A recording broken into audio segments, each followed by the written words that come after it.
बहुत से लोग योगा स्टार्ट तो करना चाहते हैं लेकिन उन्हें ये नहीं पता कि स्टार्ट करना कैसे है। तो स्टार्ट करने के लिए बहुत सारी सीरीज़ होती हैं। हमें सबसे पहले सूक्ष्म व्यायाम करने होते हैं और सूर्य नमस्कार करने होते हैं, लेकिन उसके बाद हम आसनास की प्रैक्टिस कर सकते हैं। तो सबसे पहले हम देखेंगे कुछ गिने चुने सूक्ष्म व्यायाम जिन्हें हमें योगा करने से पहले करना चाहिए। आता है कि हमें वार्म अप करना क्यों चाहिए। तो हमारी बॉडी एक नूडल की तरह होती है, जैसे नूडल स्टिक होती है, अगर वो हार्ड है उसे बॉयल वाटर में नहीं डाला गया, उसे हम मोड़ेंगे तो वो टूट जाएगी। इसी तरह हमारी बॉडी होती है, हमने वार्म अप नहीं किया और हम कोई भी आसन में डायरेक्ट अपनी बॉडी को मोड़ देते हैं तो वहाँ से हमारी मसल्स में इंजरी आ सकती हैं, मिनी क्रैम्प्स आ सकते हैं हमारी मसल्स में। तो इसलिए हमें किसी भी फिजिकल ट्रेनिंग से पहले हमें वार्म अप करना बहुत ज़रूरी है। तो हम जो योगा के लिए वार्म अप करते हैं हम वो करते हैं सूक्ष्म व्यायाम, जिससे हमारी बॉडी हीट हो जाती है और उसके बाद हम कोई भी आसन कर लें तो हमारी मसल्स पे हार्मफुल इफेक्ट नहीं आते हैं। तो सबसे पहले देखते हैं सूक्ष्म व्यायाम करना कैसे है। एक और बात याद रहे, कोई भी वार्म अप हो तो या तो नीचे से ऊपर की ओर स्टार्ट किया जाए या तो ऊपर से नीचे की ओर। तो सबसे पहले हम देखते हैं सूक्ष्म व्यायाम का पार्ट एक। सबसे पहले हमें अपने पैरों की उंगलियों को अप एंड डाउन करना है।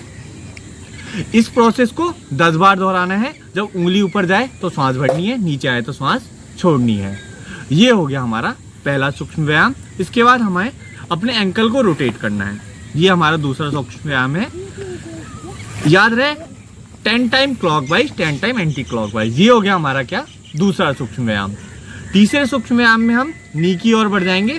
तो हमें लेफ्ट पैर को मोड़ना है और उसके नीचे अपनी कलाइयों को इस प्रकार इंटरलॉक करना है। उसके बाद अपनी नी को अप एंड डाउन करना है, अप एंड डाउन। इस प्रोसेस को 10 बार करना है। उसके बाद अपनी नी को स्ट्रेट करते हुए 10 सेकंड के लिए होल्ड करना है। याद रहे जब नी ऊपर जाए तो हमें ब्रीथ इन करनी है और जब नी नीचे आए तो ब्रीथ आउट करनी है। ये हो गया हमारा दूसरा सूक्ष्म व्यायाम। इसके बाद चलते हैं हम अपने हिप जॉइंट की तरफ। तो इसके लिए पहले करेंगे हम हाफ बटरफ्लाई पोस्चर, जिसके लिए अपने राइट लेग को मोड़ के अपने लेफ्ट लेग पे रख लेंगे और ऐसे प्रेस करेंगे। इस प्रोसेस को 20 बार टाइम दोहराना है, जिससे अच्छे से हमारी हिप मसल खुल जाए। इसी प्रोसेस को हमें दोनों लेग से दोहराना है।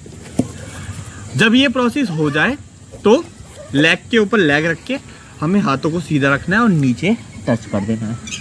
ये हो गया हमारा सूक्ष्म व्यायाम हिप्स के लिए। इसके बाद हमें फुल बटरफ्लाई करना है। दोनों पैरों को जोड़ लेना है फुल बटरफ्लाई में और इसे 20 टाइम्स दोहराना है। ये हो गया हमारा फुल बटरफ्लाई। इसे करने के बाद हमें फिर से दोनों हाथ ऊपर लाने हैं और नीचे गिराना है। ध्यान रहे हमें होल्ड 20 सेकंड्स के होल्ड करने हैं। जब हमारा नीचे का वार्म अप हो जाए और हमें ऊपर की बॉडी के लिए वार्म अप करना है तो इसके लिए हम किसी भी सुखासन या अनादर आसन में बैठ सकते हैं, ध्यानात्मक पोस्चर में।